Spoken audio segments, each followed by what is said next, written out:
Well,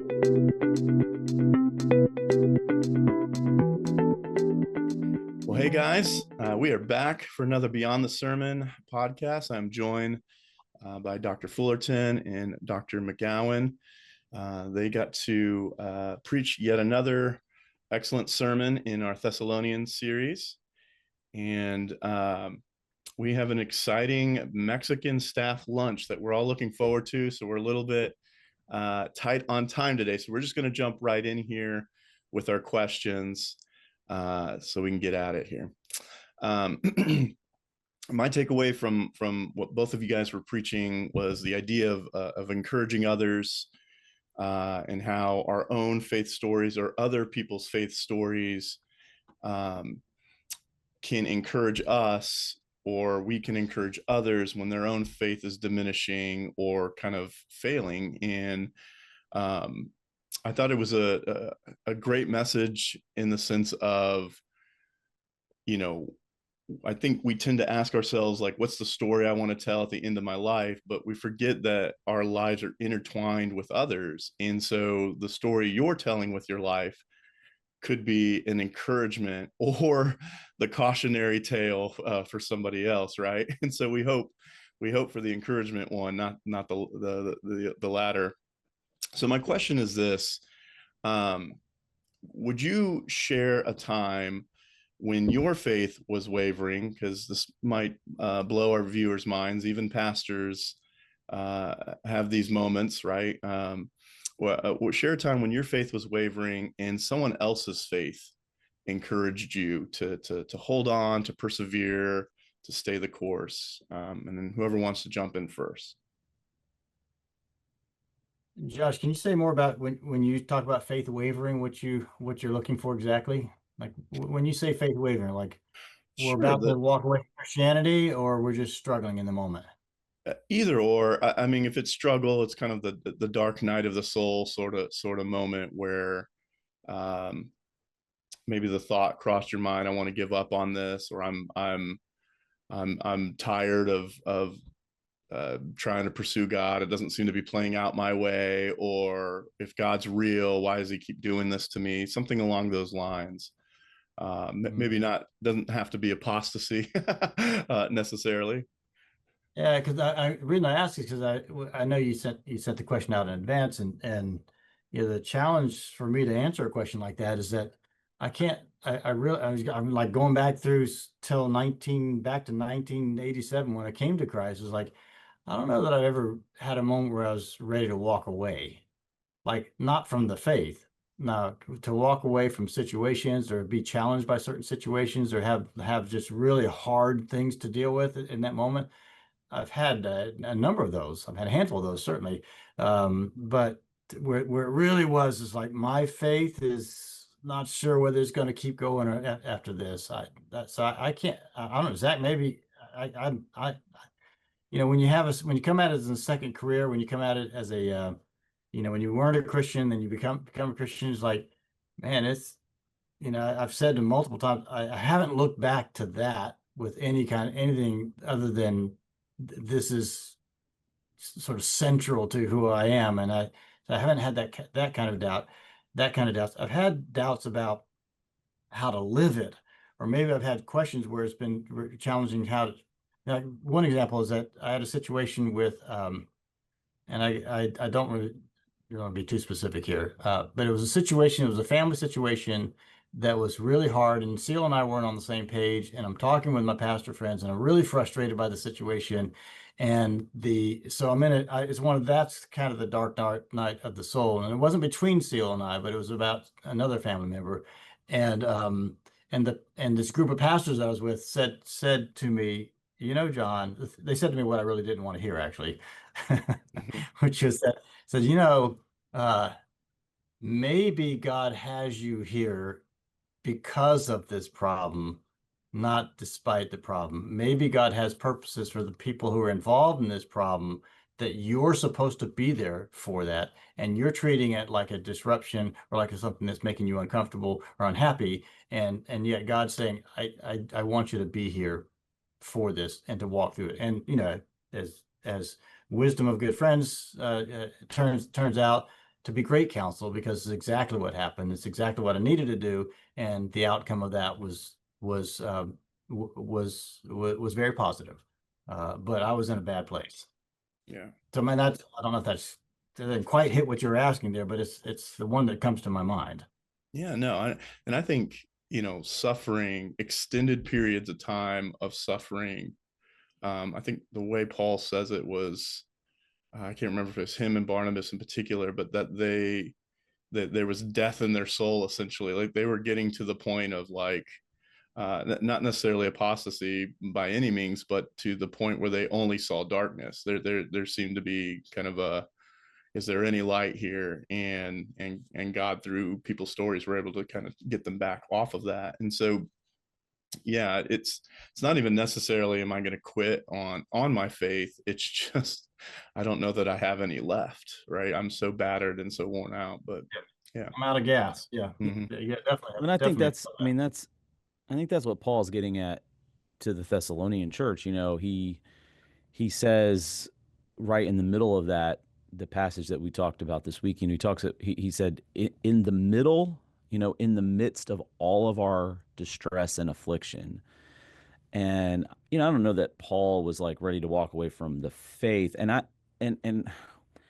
trying to think, John, as you're kind of articulating, I don't know in my life that since I really came to faith at 18 that I really have like, this is the whole Jesus thing is, I'm struggling with that. But I have, there've been times where I've really lost faith in the church, or I've gotten really close to losing faith in the legitimacy of the church as it is expressed by broken humanity. Not the ideological concept of the church. Like I've always like, yeah, Jesus, it's great, but we're ridiculously stupid and broken, and we are messing this up so badly that I'm going to throw my hands up and I'm out. Like I I I've been 45 years in, my entire life, like from infancy in the church office environment. And so I've seen every manner of, you know, dysfunction and abuse and neglect of leaders and volunteers and there have been I wish I could say it's only been a few times, but many times I'm like, man, this is pretty messed up. And um but I what's what where it has always come back though is through the example of lay people, congregation people who continue to put their hands to the plow of the gospel of the kingdom, and they do it because they so passionately believe in what Jesus has done for them and how that can be expressed in the church. I mean, I think about towards the end of my ministry in Haines City, it was rocky, the relationship I had with the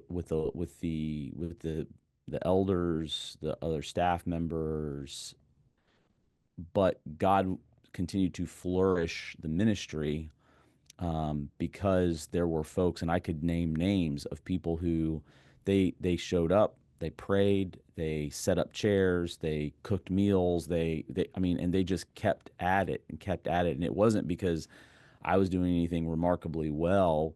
It was because the gospel of Jesus was so powerful in their lives, and they so believed in the ministry that the church could have, that they wanted to be a part of that. And that was what kept me like kind of circling back and go, you know what? It's the old cliche, a few apples can spoil the whole bunch, but actually in the church the opposite can be true if we have the eyes to see it and the ears to hear it. Like it's the faithfulness of a couple of people of that can reinvigorate the soul of a congregation. That's why I love the language here in this First Thessalonians passage when he says, "Now we really live." I mean, that's just and he uses like gospel language throughout this passage to describe the witness of the church there. And I'm like, man, so like I always have to check myself because I can be pretty cynical. I can be pretty, kind of dour at times, but I have to constantly check myself to say, no, the gospel is being preached by the people who are showing up. And I called some folks out on Sunday.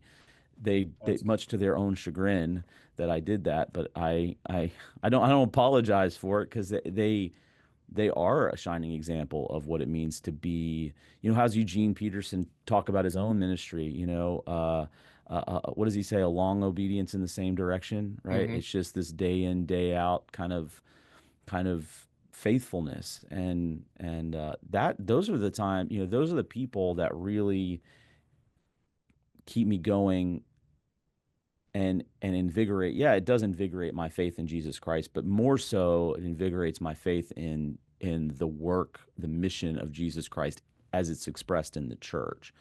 And Amen. I think that's where I've had more struggles of crisis of faith in that, not faith in Jesus, not faith in salvation, faith in God, but faith in the expression of the church. And it's those people and those opportunities that really um, kind of lift me out of those moments to say, no, no, no, don't let the brokenness of people infect your view of what God can do in the life of a church. That's great. Yeah, I'm thinking it might have been you, John, or one of y'all, and I don't even remember if it was this series or prior to this.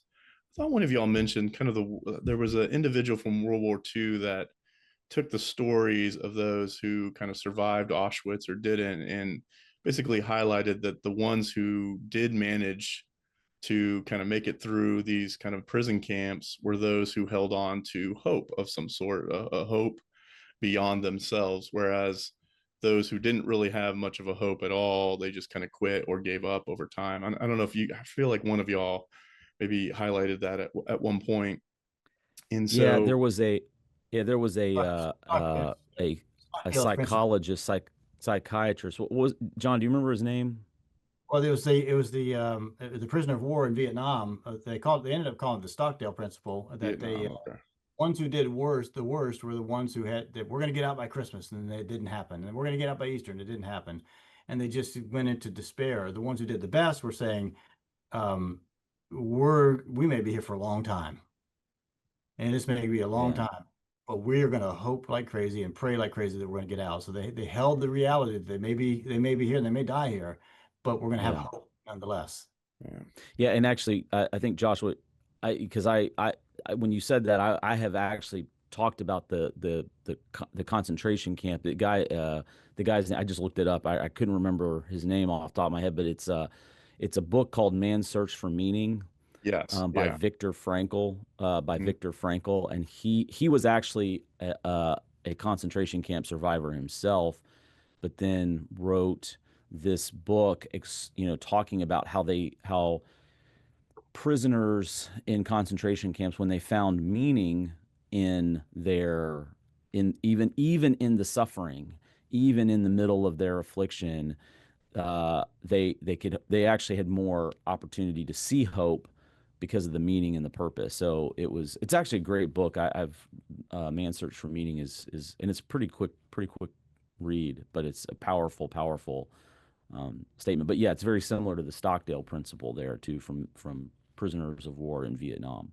And those are great. I think partly because, and I'll share kind of some of my moments too, but I think it's great because if I'm hooking my hope around circumstantial evidence or circumstantial surroundings, then my life and my faith are going to go up and down depending on what happens to me or doesn't happen to me, right? And I see this in a lot of our friends who I think are genuinely pursuing Jesus.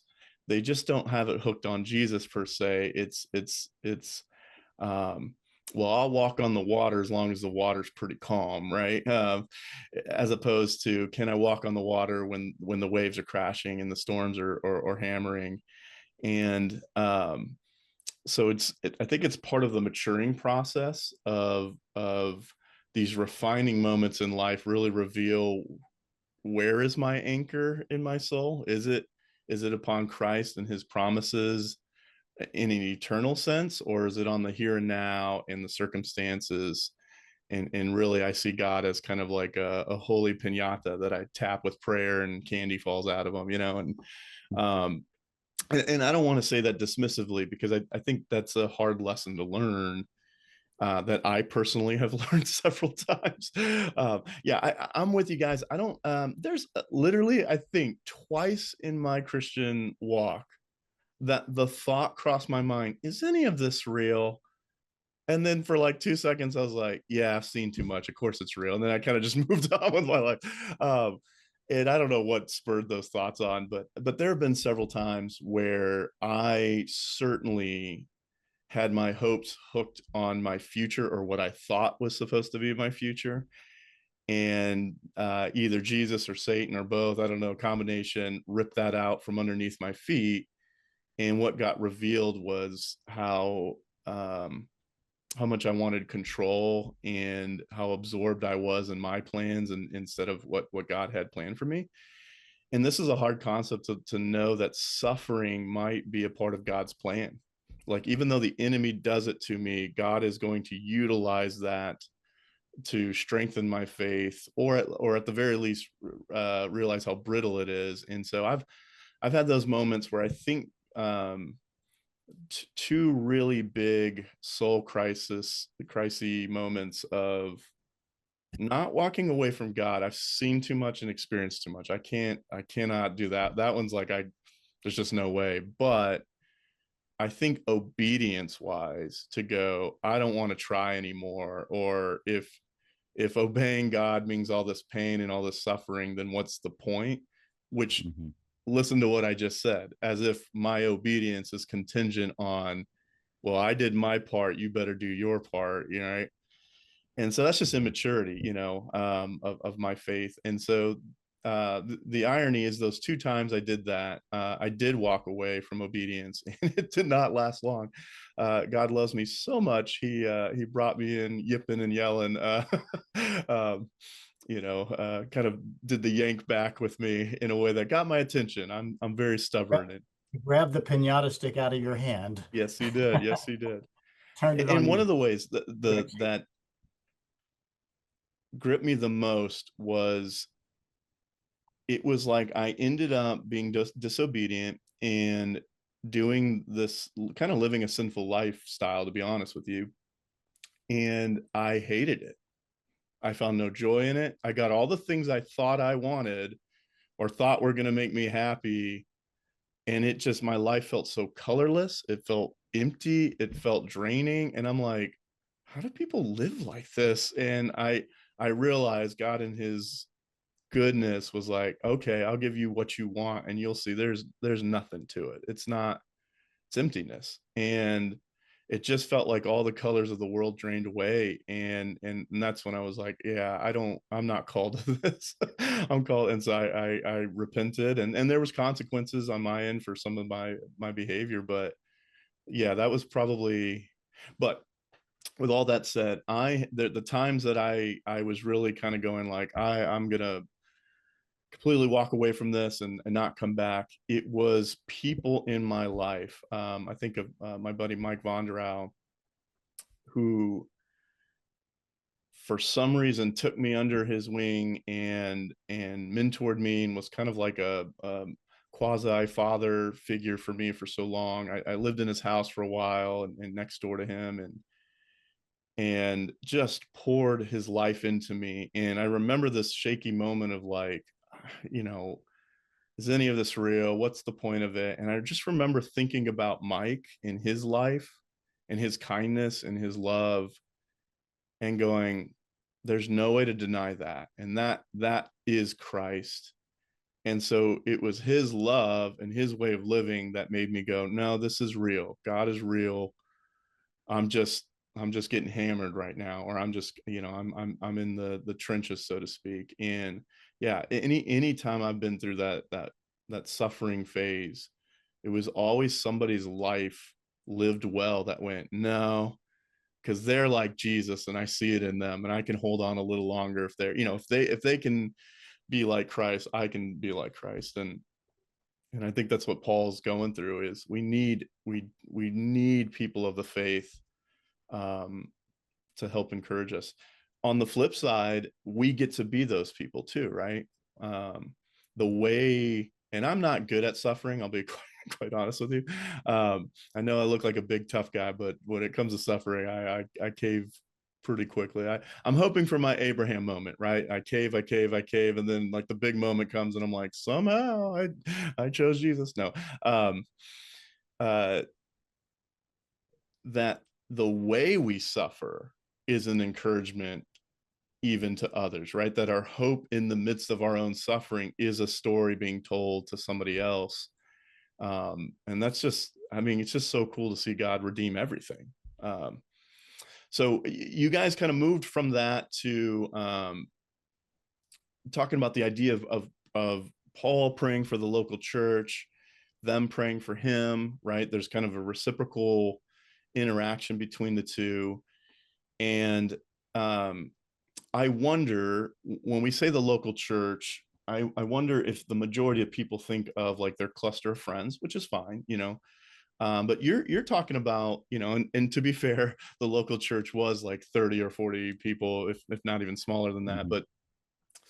But how do we develop a heart for our church holistically? So not just a cluster, but to look at our local gathering of individuals and go, I might not be able to know everybody well, or we might not be best friends, but how do I develop a heart for them? That I, at the very least, am praying for them and hoping for them. Like, how did you guys develop that? Did it miraculously descend upon you with a tongue of fire, or did you develop it, or how did it come about for you?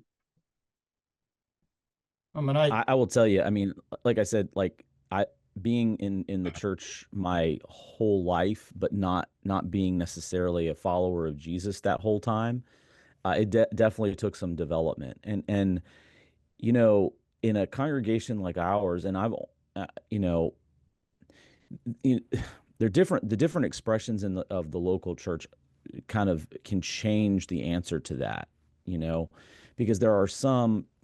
I would say probably the majority of congregations are very homogenous in their approach to ministry. What I mean is they are all in on a specific demographic, right? They've said like, hey, this is our niche, this is our niche. Like we're only going to really program and preach to and develop ministry for this subset of the population.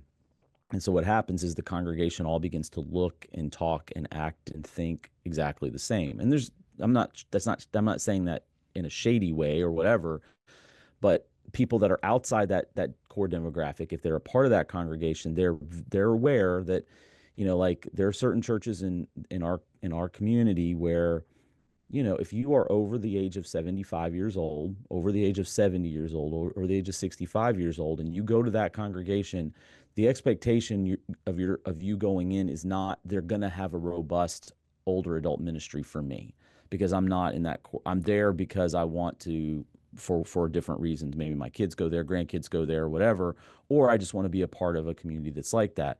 And vice versa. That can happen in other congregations as well too, where they're only really focused on highly traditionalism, high tradition, and you know, kind of tend to more churchy church type response.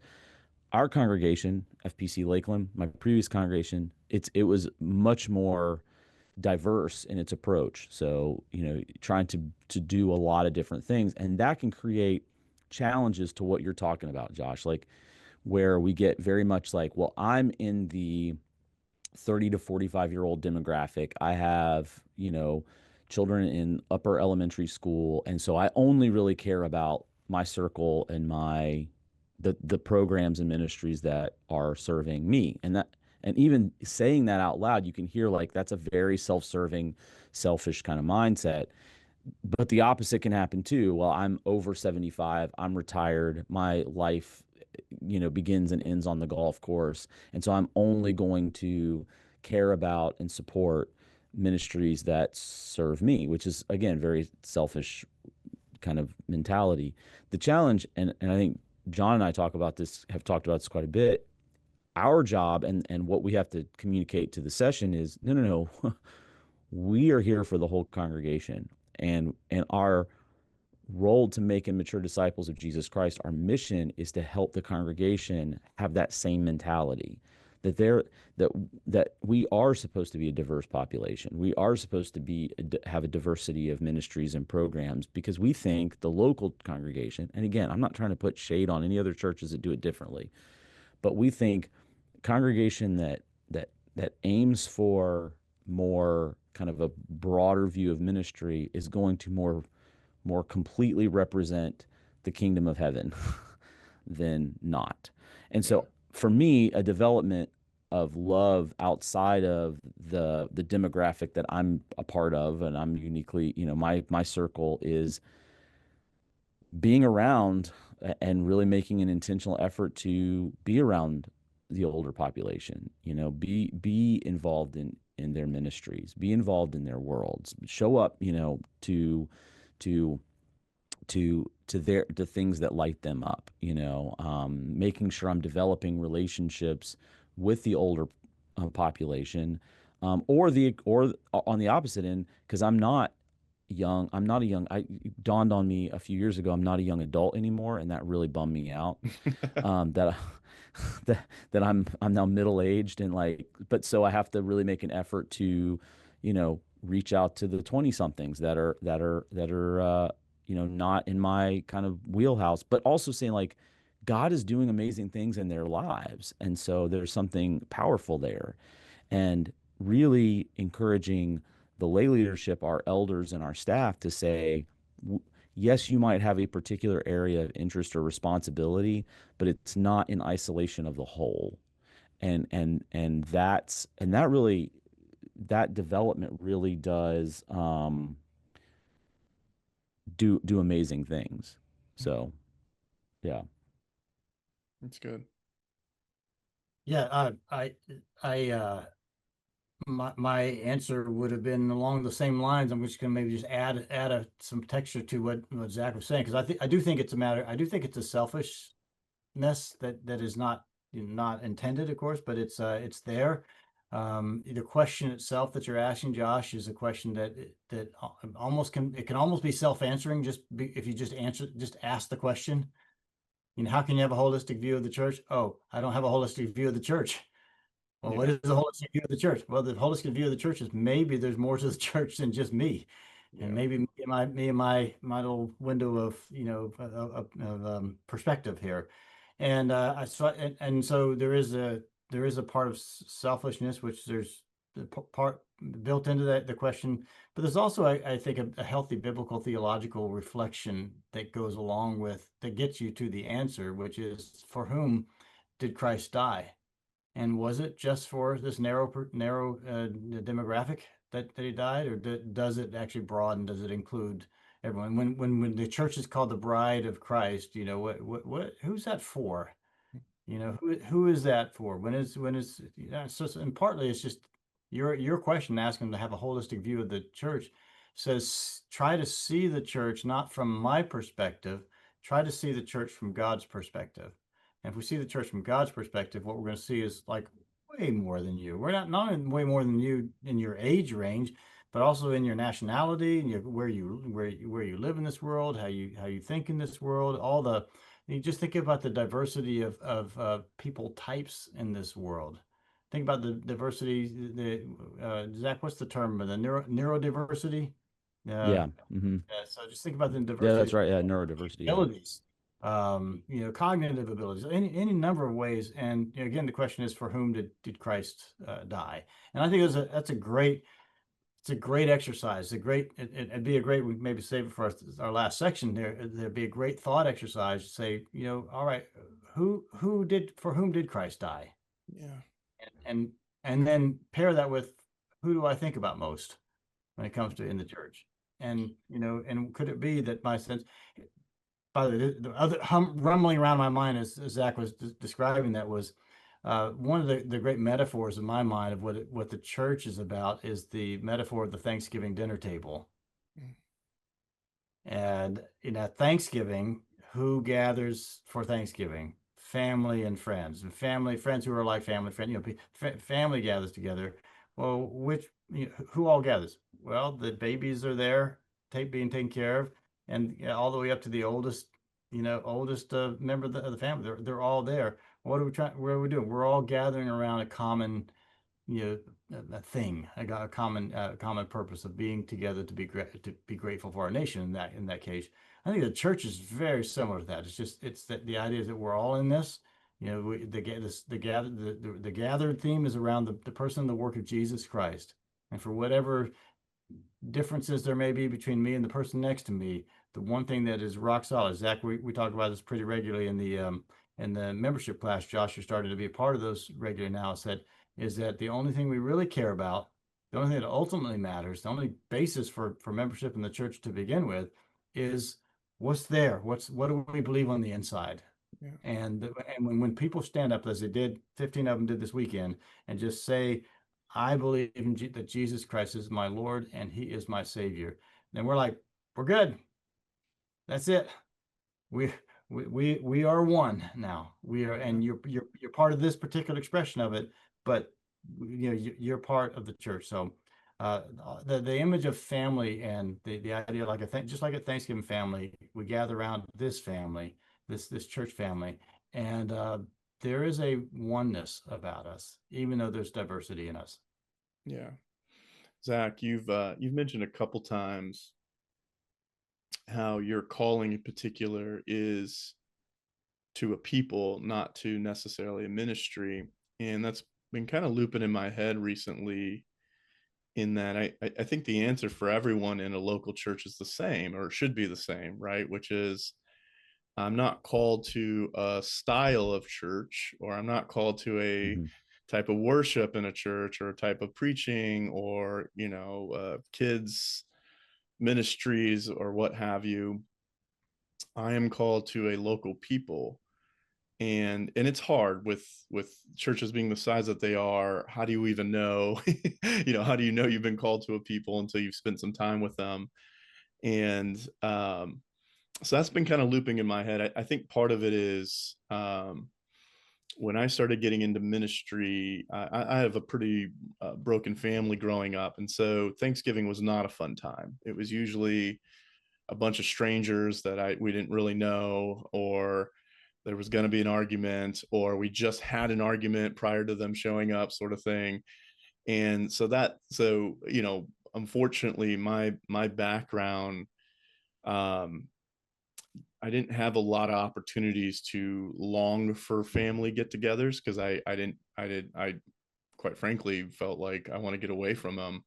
So what do you do when you get into the church and it's supposed to be this kind of dynamic, right? This closeness. And so I had to really, really call upon the Holy Spirit to help change that in me, quite frankly, to see these people as a group of people that I'm called to love. And I might not get to know all of them on a personal level, but could I at the very least pray over them, or get the opportunity to get to know their name and spend a little time, whether it's through a different ministry or a different group within the church. And so for me, it was a long development process. I don't think I instinctually knew. I don't even think I understood that I should be praying for the church as a whole, even just as a member or not on staff. And yeah, so the reason I asked that question was, I think what brings unity is Christ. Obviously, that is the very unifying person that we have in common. But the other part is that I am hoping for my local church. I am trying to love them in tangible ways, or at the very least pray for them. And so how do you do that, right? If we can't get to know everybody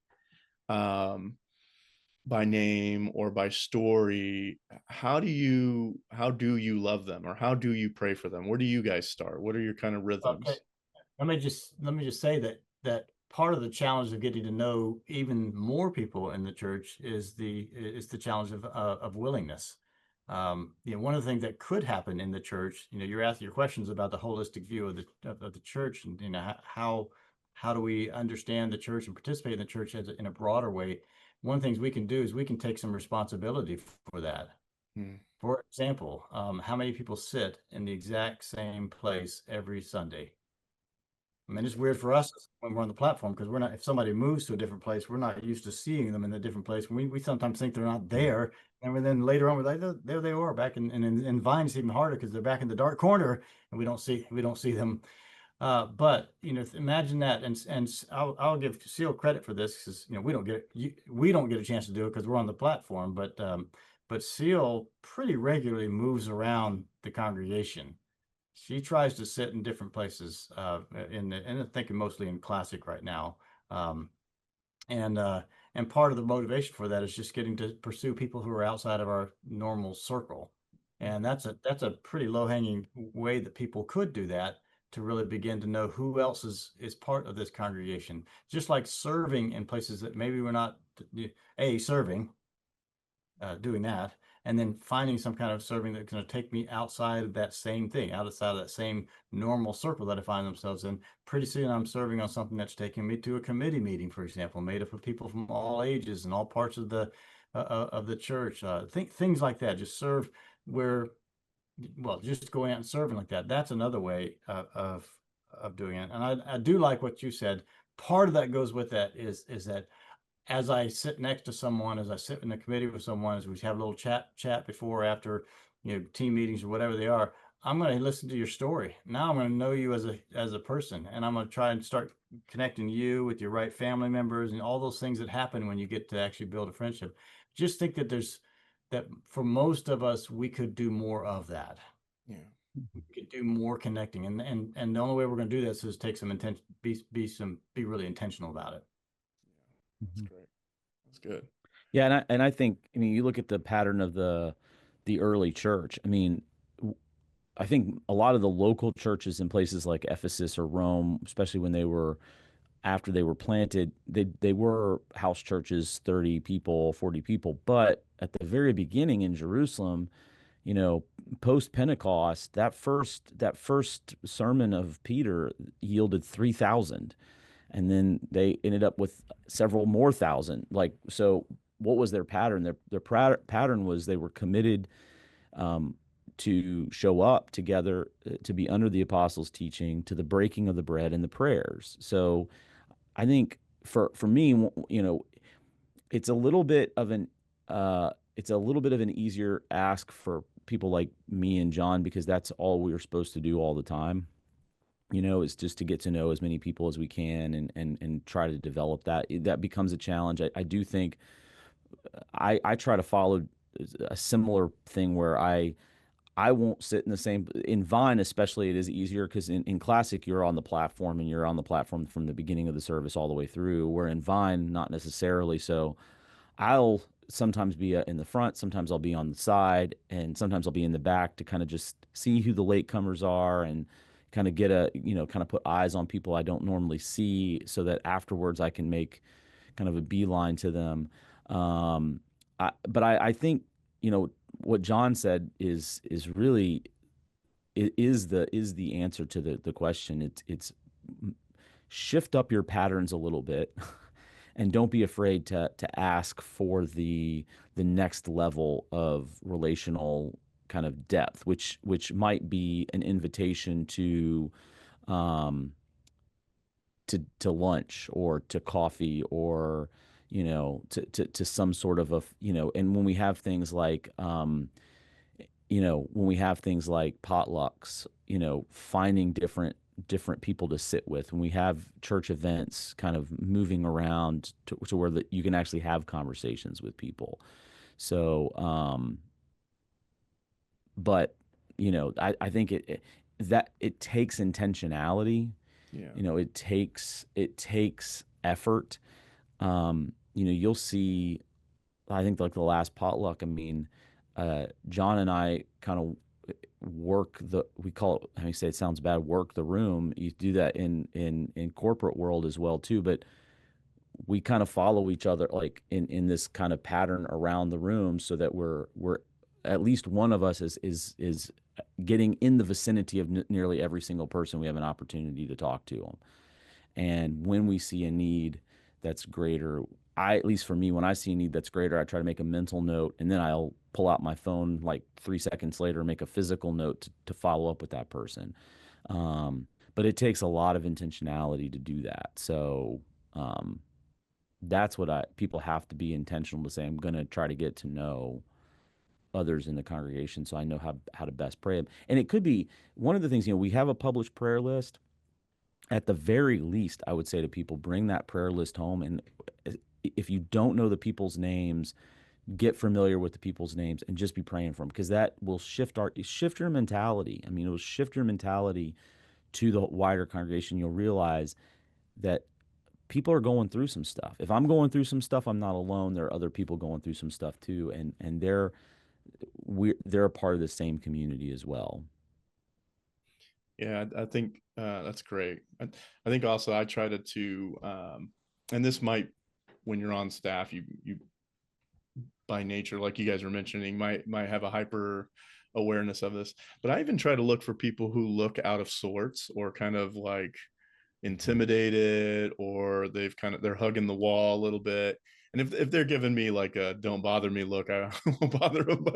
But you always see like a couple or a person that just seems like they're hesitating. They don't know where they're going, or they don't know what to do next. And so I've tried to develop an instinct to seeing those people and then going and then, hey, are you new here? What's your story? And just trying to, for me, I've kind of built in meaningful questions in my repertoire over time that Young Life really trained us in that, like to ask good questions. Because if you kind of ask the generic-y questions, you're going to get the generic-y answers back, and then the conversation kind of peters out. And so trying to find those people who look like they might be new, or if they're new members to our church, I try to make it a point to follow up with them at least a couple more times beyond the new member meetings. So yeah, I think part of it that we're all highlighting is I'm not just here at church to try to, like, and I get it, getting your kids there might be a big ordeal, but like that's not really just it. The point is I am here part of a group, and who can I love on, who can I speak to, and who can I do that with somebody that's outside of my normal arena of knowing. And for me, it might seem arbitrary, I just pick people. I just like those people. Mm-hmm. and then I go and I get to know them and spend some time with them. And it turns out that at least a good conversation comes out of it. But well, gentlemen, we're going to pause. Say one thing. Yeah. Can I just say one thing to just to jump off what you said? I think get here early if you can on a Sunday morning or a Wednesday night, because that way and I understand there are times you can't get here early, and I get that. But if you're a person who's got a little bit more discretionary time, get here early. Get here, if you normally get here at 10:25, you're not going to have the opportunity to really practice what we're even talking about. But if you get here for 10:30 service at 10:05, we had a new family that came this past Sunday. We got to meet them at the 10-minute party, which is a great opportunity for us. And they were in Vine at 10:05. The new people show up early because they don't know where they're going. Yeah. And God bless the people that have made it a priority to be here early, like people like Kay Strong. No shock that I would mention her name in this, but there are others too that just kind of went up and talked to them and asked those good questions. But I would say to people, if you're a part of this community, you want to get to know people, you want to broaden your perspective, get here early on the nights where the critical mass is present on Sunday mornings and Wednesday nights, just because that's where a lot of those conversations can really blossom and flourish. And there is food. Yeah. And there's food. And you get the donuts early. And and the better ones now. And stay afterwards, because my kid's closing down the church every Sunday. He's going to be there for all hours of the day. So if you got little ones, don't worry. Wyatt will at least be there to play with them. But all right, well, we're going to pause here for a second and come back for our second part.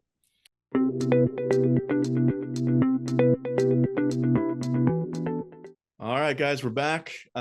This is the section where we get to throw out some potential questions to small groups, grow groups, or individuals listening. I always throw it out. I probably should just call a name. So I'm going to go, let's start with John. So we don't have which one of us is going to go first. John, thoughts on questions that you would throw out there? How about the one that we were talking about, but how do you, which is in your groups, ask and talk together about how you would change your patterns to be able to connect with more people around you. What exactly does that look like? What exactly will you do? Will, in fact, you sit in a different place? Will you attend a different service? I threw out a challenge the other day with some new members that one of them, several of them are going to be baptized in Vine on June 8th. And the ones from Classic, I said, look, we're in this. We've had an experience together. Y'all should go support the people being baptized. Two guys and a baby being baptized. That's going to be a change for them to go to a change of pattern for them because they don't go to the Vine service. They be changing the pattern for them. And I love the idea of sitting down with somebody new and finding out whether that's just finding out more about them, listening to their stories. Lunch, coffee, that type of thing, and then just you know, having some forethought about what kind of questions are the better questions. Not everybody has young life training, but it wouldn't take much just to say what would be some good questions just to get to know you. These days, you can just Google that. What are some Google great it. Yeah. conversation starters? You can chat Yeah. GPT that these days. What are some great conversations, starters if you need to.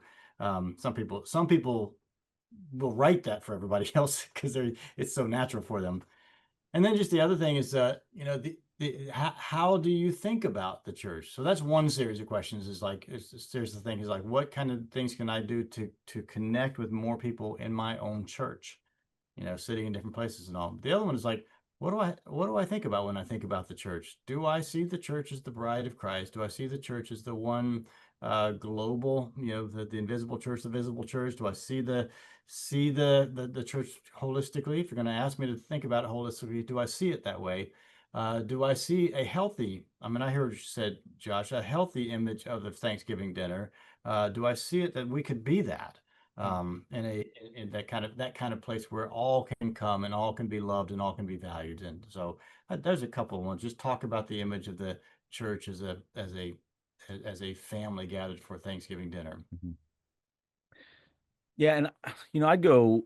I would look at it from the standpoint of if you get a healthy dose of anxiety hearing that challenge come out about changing your patterns, getting to know people, developing a more holistic view of the church in a group where you are talking together with a great deal of trust, I would encourage people to deconstruct why they have that level of anxiety. If they're, because like you're right, John. For some people, that is like so easy. It is so natural. They're like, yes, of course, But for others, it's like, nope. And I cannot get. I mean, I've built myself up a nice little kind of boundary, and and I can't see myself crossing that. I feel invaded if people cross into my territory, and even at church, I kind of move that boundary around. So I think it would be good to talk with your trusted circle of people to say, why is that the case? Why do I feel that sense of anxiety? Where's that about?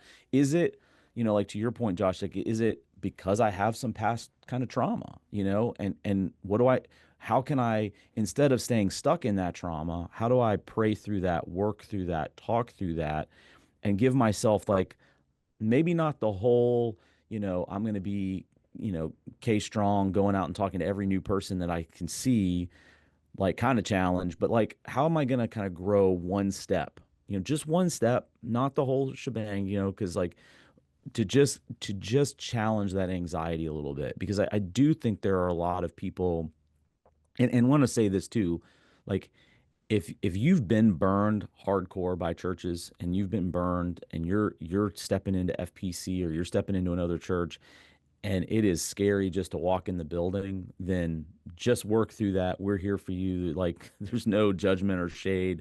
But if it's not, and you're still feeling that kind of anxiety level, like why is that the case? Why is that the case? And how can you take that step beyond that? And I would also look at it from one of the things that I talked about in the message on Sunday was how Paul is actively trying to see the gospel in other people and how that is very countercultural to how we view other people. I think we tend to view people with a very competitive, like I said, cynical mindset. And I would ask the question of people, is it easier for you to complain about or be grateful for others? And I would challenge people to look outside the walls of their family, to look outside the walls of their circle of friends, but like to be thankful for, like, you throw out a really tough one. Like, if you are a staunch Democrat, how easy is it for you to see the gospel in a staunch Republican that also proclaims the gospel of Jesus Christ, is also made in the image of God, is also a person for whom Jesus died?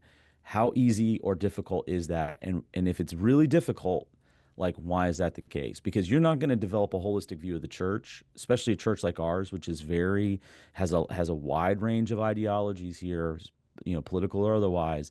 Like what would it take to get to the point where you see the divine value in every person around you and the potential for the gospel to be evident in their lives just as much as it is in your life? Like, what would it take to get to that mentality, and how can you make a start? Like, what are the steps you got to take to make that start? Great. That's good. That's good. Yeah. That's good. And I can think of a number of settings where that would be very challenging for people to rise up and actually do that. But in order to do that, you really do have to have a certain way of looking at that other person. You got there almost has to be a sort of a mental mutual, at least a desire for mutual forbearance of those places where we're not really like clicking with each other, and then just and say that's just going to be what it is, but I'm still going to expect the best of this person. Yeah. Mm-hmm. Which is a very different, which you were saying earlier, Zach, it's a very different experience than I expect the worst of this person. I'm actually going to expect the best of this person. I'm going to try and approach them with a discipline of trust that God is at work in the middle of all. God has put us together. I'm going to have this discipline of trust that God is up to something and having us together, when it's really super easy to distance or to disengage from that person. So that's a powerful challenge. And isn't the like the gospel calls us to something that's very countercultural, right? I mean, we are the cultural, like, high bar in how we deal with other people that don't look like us, act like us, sound like us, is tolerance, right? We're like, we want to be a tolerant people. That is not the bar of the gospel. The bar of the gospel is love, right?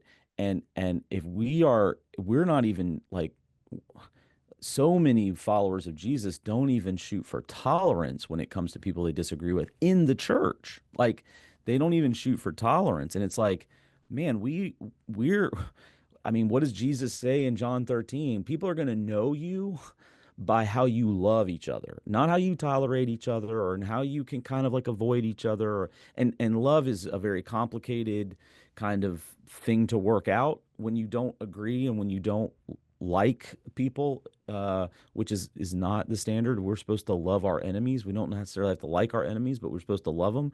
And we're especially supposed to love people in our church. But it's like we're shooting way too low if tolerance is all we're looking for. And I do think the good thing, fighting society with that. There's a good cultural reference there. We fight society with that because society yeah, tolerance is the high water mark. It's not the norm. It's yeah. because there's so many that it's just much lower than tolerance. It's just the best we can hope for is just to try and silence them. That's Yeah. nowhere near low. All right, we are at our time this morning. It's time for some celebrating of Mexican food and staff members. So thank you guys for your time. Thank you for your great questions, and we will see you all next week. See you guys.